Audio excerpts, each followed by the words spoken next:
Dia pun tak ada rumah dekat kampung Sungai Baru pun. Ya. Yang ada ibu bapa dia. Saya merayu kepada Puan Rafidah tolonglah datang mahkamah. Kami rindu nak tengok Puan Rafidah di mahkamah secara berdepan daripada kita nak tengok di TikTok. Yang Rafidah ni, dia keliru dan dia mengelirukan. Sama ada dia sengaja keliru ataupun dia betul-betul keliru, saya tak tahu. Itulah sebabnya saya tidak ada rasa apa-apa kekesalan dengan menyaman dia. Seperti yang kita sebut dalam PC sebelum ni, kita sudah dapat perintah untuk penyampaian ganti disebabkan kita nak serah ke diri dia tak nak terima. Jadi serahan ganti pun melalui surat khabar, melalui tampalan notis di mahkamah dan tampalan notis di alamat-alamat kediaman dia telah kita lakukan. Dan kemudian mahkamah tetapkan 29 hari bulan 9 untuk pengurusan kes seterusnya, dan dia perlu masukkan kehadiran seperti mana yang saya sebut sebelum ni. Tolonglah masukkan kehadiran sebab kita nak tahu cerita dia, kita nak tahu cerita hero ni kan. Jadi kalau hero di luar, tolonglah hero juga di mahkamah. Jadi kita nak dengar apa kehiruan dia tu. Jadi tapi malangnya hari ni 17 hari bulan, yang mana sepatutnya dia dah masukkan kehadiran tapi dia tak masuk. Jadi kita peguam bagi pihak Tuan Haji Khalid, kita akan failkan perakuan ketidakhadiran dan kita akan failkan permohonan untuk mendapatkan penghakiman ingkar dan seterusnya untuk mendapatkan tarikh taksiran untuk ganti rugi. Jadi itulah proses mahkamah yang akan berlaku seterusnya pada 29 hari bulan 9. Tapi masih lagi saya merayu kepada Puan Rafidah tolonglah datang mahkamah. Kami rindu nak tengok Puan Rafidah di mahkamah secara berdepan daripada kita nak tengok di TikTok. So yang kes Rafidah ni, kes mahkamah dia begitu. Sepatutnya 12 hari bulan 9 dia datang, tapi dia tak datang. So kita tunggu 29 hari bulan 9 ini, insya-Allah untuk nak dapatkan penghakiman. Tapi yang Rafidah ni dia mengelirukan, ya. Dia keliru dan dia mengelirukan. Sama ada dia sengaja keliru ataupun dia betul-betul keliru, saya tak tahu.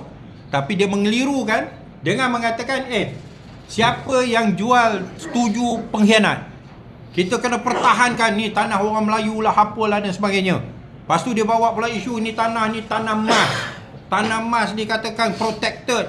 Dia ingat macam Indian Reservation kat Amerika ke, tak boleh jual. Apa punya cerita ni? Ni yang residensi Rah kat depan ni. Dulu rumah orang bangun kan, ya, yang Uda punya legasi, ya. Pun dulu rumah, mana boleh kata rumah tanah emas tak boleh dijual, tak boleh dibangunkan. Tapi dia nak katakan Sungai Baru ni sebahagian daripada tanah emas. Tu pun cerita yang mengarut datang dari mana kita pun tak tahu. Sebenarnya kampung Sungai Baru ni tanah hasil daripada reclamation, bila diluruskan sungai, ya. Bila diluruskan sungai, asalnya dia ada sungai. Bila diluruskan sungai itu, maka ada tanah yang terhasil yang dinamakan tapak tu, nama dia banner yang dikatakan Kampung Sungai Baru, dan dikeluarkan geran lebih kurang pada tahun 1960-an, zaman arwah Harun Idris.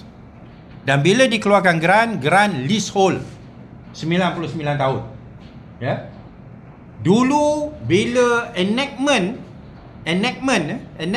kampung MAS ni, enactment Malay Agricultural Settlement ni tahun 1900 zaman British, 1930 lebih ke apa? 1900 ya. Memang kampung Sungai Baru tak ada. So mana mungkin kampung Sungai Baru sebahagian daripada MAS. Kampung Sungai Baru hanya wujud 1960-an.